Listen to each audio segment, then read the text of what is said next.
आज की इस वीडियो में हम आपको सऊदी अरब के कमर्शियल लॉ के बारे में अहम मालूमात शेयर करेंगे। हम आपको मुकम्मल रहनुमाई फराहम करेंगे कि कैसे सऊदी अरब में कारोबार करने के लिए कमर्शियल लॉ को समझना ज़रूरी है। आपने कारोबार शुरू करना हो या ख़त्म, ये लॉ हर प्रोसेस पे लागू होता है और इस पर अमल ना करने वाले पर जुर्माना आयद होता है। तो इसे अपने बिजनेस में इम्प्लीमेंट करने के लिए आइए शुरू करते हैं। अच्छा, सबसे पहले हम दो पॉइंट्स इसमें हैं जो हम जिनको हम कमर्शियल एजेंसी लॉ में पहले हम उनको कंसिडर करेंगे। सबसे पहले ये कि जो भी कमर्शियल एजेंसी का लॉ होगा उसको ऑथराइज किया जाए, जैसे ड्राफ्ट में स्टेट है वैसे, और मिनिस्ट्री के जो वाइस प्राइम मिनिस्टर है और मिनिस्टर है उनको अपॉइंट किया जाए। नेक्स्ट उन्होंने कहा कि जैसे जब हम ये दोनों काम कर लेंगे, दोनों पॉइंट्स हमारे फुलफिल किए जाएंगे, तो फिर एक ये सवाल आता है कि इस लॉ को रेगुलेट करने के बाद क्या ये दो चीज़ें जो हैं वो सॉल्व हो रही हैं। फर्स्ट, ये कमर्शियल एजेंसीज जो अप्रूव हो रही हैं उनका ड्राफ्ट वो ड्राफ्ट के अकॉर्डिंगली अप्रूव की जा रही हैं, और रॉयल डिक्री ड्राफ्ट जो है रेगुलेट किया जा रहा है कि नहीं किया जा रहा। उसके बाद हमारे पास 12 क्लॉज हैं कमर्शियल एजेंसी लॉ के।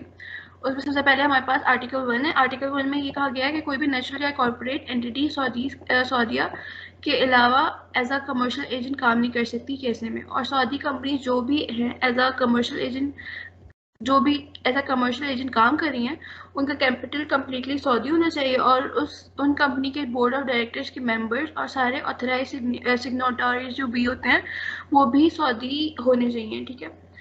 और उसके बाद हमारे पास नेक्स्ट आर्टिकल 2 में कहा गया है कि वो कमर्शियल एजेंट्स जो सऊदी नहीं है इस लॉ के इशू की डेट तक, तो उनके पास 2 साल का टाइम होता है कि वो अपनी कंपनी या अपने बिजनेस को किसी सऊदी कमर्शियल एजेंसी को ट्रांसफर, या तो फिर ये करें कि वो मिनिस्ट्री ऑफ कॉमर्स के हर एजेंट के लिए मतलब या तो फिर वो ये करें कि वो एक ना टाइम सेट के अंदर ना उसको ट्रांसफर कर दें उन एजेंट्स को जो कि सऊदी कमर्शियल एजेंसी हैं। और ये है कि मिनिस्ट्री ऑफ कॉमर्स ने हर एजेंट के लिए उसकी कमर्शियल एसेंस की अकॉर्डिंगली टाइम सेट एलोकेट किया हुआ है। उसके बाद हमारे पास आर्टिकल 3 है। आर्टिकल 3 में ये कहा गया है कि कोई भी ऐसा कमर्शियल एजेंट काम नहीं कर सकता जब तक उसका नाम मिनिस्ट्री ऑफ कॉमर्स की कमर्शियल एजेंट्स में रिकॉर्डेड ना हो, जो कि मिनिस्ट्री ऑफ कॉमर्स की रेजोल्यूशन से बनाई गई थी।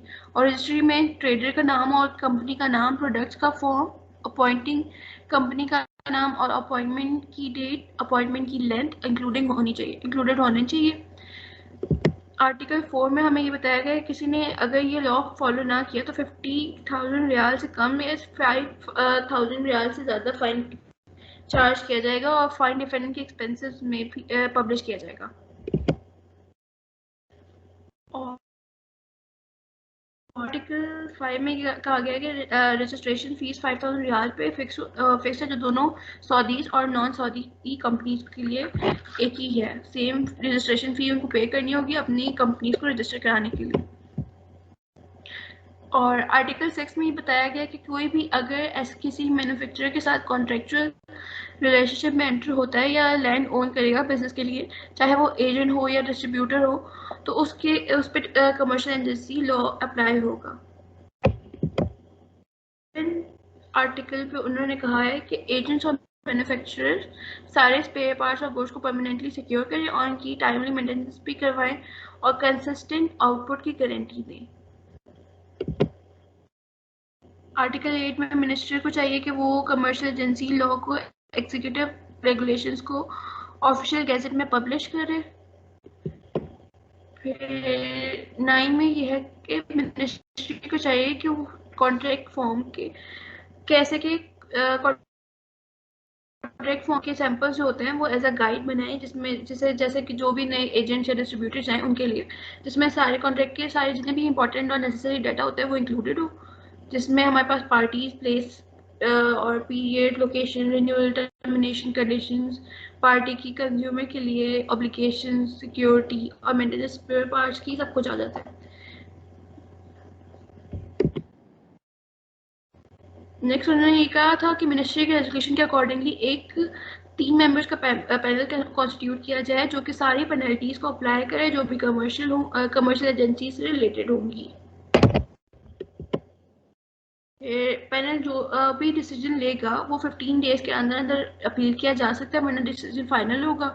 कि जैसे अभी होता है कि अब एक उसी 3 मेंबर्स के पैनल ने एक अगर कोई डिसीजन हमारे अगेंस्ट कर दिया कि हमने कोई भी हमारा कोई मसला आया जिस पे हमें पेनल्टी हो गई है, तो हमें चाहिए कि हम 15 डेज के अंदर अंदर उसके लिए अपील कर दें। अगर नहीं हम उन्हें 15 डेज के अंदर अंदर की, तो वो जो भी वो हमारे ऊपर पेनल्टी लगाएंगे वो एक लास्ट डिसीजन के तौर पे माना जाएगा और वो हमें पेनल्टी पूरी करनी पड़ेगी।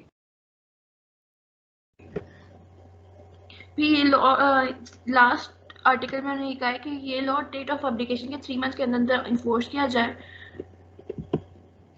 Thank you. हमने इस वीडियो में इंतहाई अहम मालूमात शेयर की हैं। इसके अलावा हम बिजनेस कंसल्टेंसी और वर्चुअल सर्विसेज भी ऑफर करते हैं।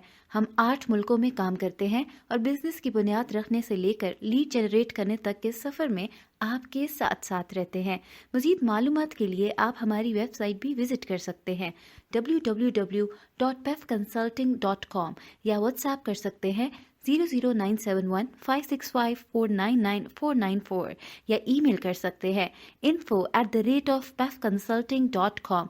हमारी टीम जल्द ही आपसे रब्ता करेगी।